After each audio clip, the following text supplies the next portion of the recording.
Duplex avec Gilles Sonzoni, président du tribunal de commerce de Chambéry. Bonjour Monsieur Sonzoni, comment allez-vous? Ça va, confiné comme tout le monde, mais ça va. Les entreprises se posent plein de questions et c'est l'occasion aussi avec vous de faire un point à date sur le tribunal, sur les dossiers, puis sur le fonctionnement qui sera ma première question. Quels sont les services aujourd'hui que le tribunal de commerce continue d'effectuer? Concernant le tribunal de commerce, comme vous le savez, depuis le 16 mars, tout s'est arrêté.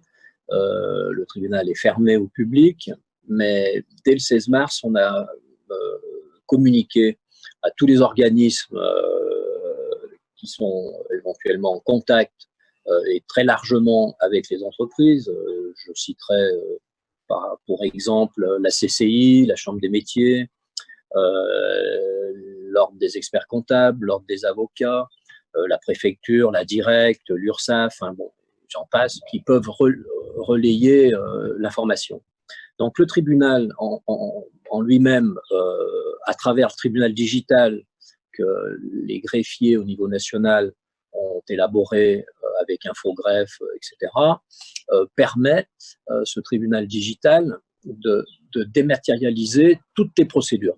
Et une réponse est faite aux besoins à chaque demande si nécessaire. Et suivant les urgences, suivant les demandes et que ça impose un rendez-vous au tribunal, il peut être également organisé avec, bien sûr, les mesures qui s'imposent. Mais de façon très, très épisodique, on va dire. On a eu aujourd'hui, effectivement, qu'une audience tenue téléphoniquement. Par contre, plus globalement, depuis le 16 mars, donc malgré ce communiqué, etc., il n'y a pas eu de déclaration de cessation de paiement de la part des entreprises. Finalement, la situation économique, à vos yeux, il n'y a pas d'alerte ou de frémissement particulier? Le tribunal étant fermé, peut-être que on n'a pas trop l'habitude de passer par des dématérialisations on préfère venir au tribunal, rencontrer les personnes, etc.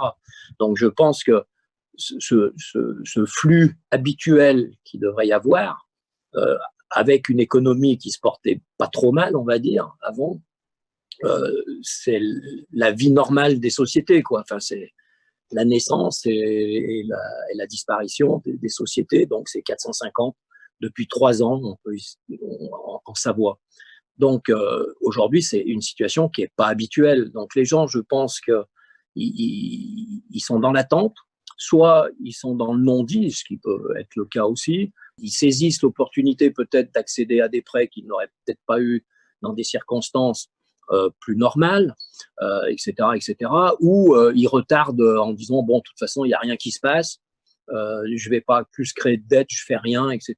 Donc, j'attends l'ouverture des tribunaux pour être dans un contexte plus normal d'accès au tribunal. Je pense que c'est plutôt dans ce sens-là qu'il faut voir les choses. Mais il faut admettre que le contexte n'est pas, en tout cas, très favorable pour l'avenir des sociétés, notamment certains secteurs. Bon, déjà, c'est des secteurs que tout le monde connaît, la restauration, les bars, l'hôtellerie peut-être, où c'était un secteur d'activité qui a toujours été à flux tendu. Nous, on le voit dans les difficultés d'entreprise. Ils font partie des gens qui sont fréquemment confrontés à des dépôts de bilan, etc. Mais on pourrait associer également l'activité du bâtiment, parce que, à part les grosses sociétés, mais on sait très bien que l'activité du bâtiment se compose de petites structures, 5, 2, 3, jusqu'à 20 personnes, c'est déjà une structure d'importance aujourd'hui dans ce type d'activité. C'est une activité qui ne génère pas des résultats considérables, qui sont de l'ordre de 2 à 3%. Donc, imaginez que la trésorerie, elle ne sera pas au rendez-vous. Donc, les aides, on n'en connaît pas les portées aujourd'hui. On pourra connaître la portée de toutes les aides mises en œuvre par le gouvernement, qui sont effectivement considérables, si on s'en réfère aux chiffres. Alors, est-ce que ça va être suffisant? Ça, personne, en tout cas, moi, je ne sais pas. On le verra au fil de l'eau. Je pense qu'au mois de mai, on verra rien, à mon avis, hein, on verra rien de bien précis, mis à part les entreprises qui étaient déjà en difficulté avant, qui vont arriver au tribunal. Je pense qu'elles vont régulariser leur situation, mais pas à cause de ce fameux virus, mais plutôt des difficultés qui étaient déjà existantes auparavant. Autre point qu'on voulait aborder avec vous, ce sont les contentieux et les litiges. Qu'en est-il à ce jour? Alors, concernant le contentieux, c'est un sujet qui nous inquiète au niveau organisationnel, interne au tribunal, dans la mesure où, pareil, tout s'est arrêté. Ça représente 50 dossiers, 50 jugements qui n'ont pas pu être rendus, enfin qui ne seront pas rendus même prochainement, parce qu'au nombre d'audiences qu'on a dû annuler, ça doit représenter à peu près 50 dossiers, auxquels s'ajoute la difficulté créée par la grève des avocats au préalable. Donc on a enchaîné depuis janvier jusqu'au mi-mars avec la grève des avocats, et ensuite la fermeture du tribunal et la non-tenue des audiences. Donc ça fait un stock qui s'est considérablement augmenté. Pour le résorber, je pense que ça va être très compliqué, ça va être long à absorber tout ça. Alors, les juges que j'ai régulièrement sont motivés, mais certains travaillent. Donc, vous imaginez que les juges qui ont encore une activité professionnelle, ils ont peut-être d'autres chats à fouetter que de se précipiter à rédiger des jugements. Ça va être une difficulté sur laquelle on est en train de réfléchir comment s'organiser pour pallier au mieux à ces difficultés. Et ce que je voulais faire aussi passer comme message par rapport au contentieux, c'est qu'il existe maintenant depuis pas mal d'années les modes alternatifs de règlement des litiges, qui sont la médiation et la conciliation. Donc moi j'encourage, pour aller plus vite, c'est peut-être parce que c'est quelque chose que depuis que je suis président, je tiens absolument à développer.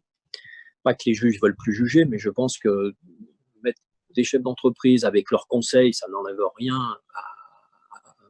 à la présence des avocats et des conseils autour de la table. Au contraire, il faut qu'ils soient là justement pour garantir que toutes les conditions sont réunies pour sortir avec un accord cohérent pour tout le monde.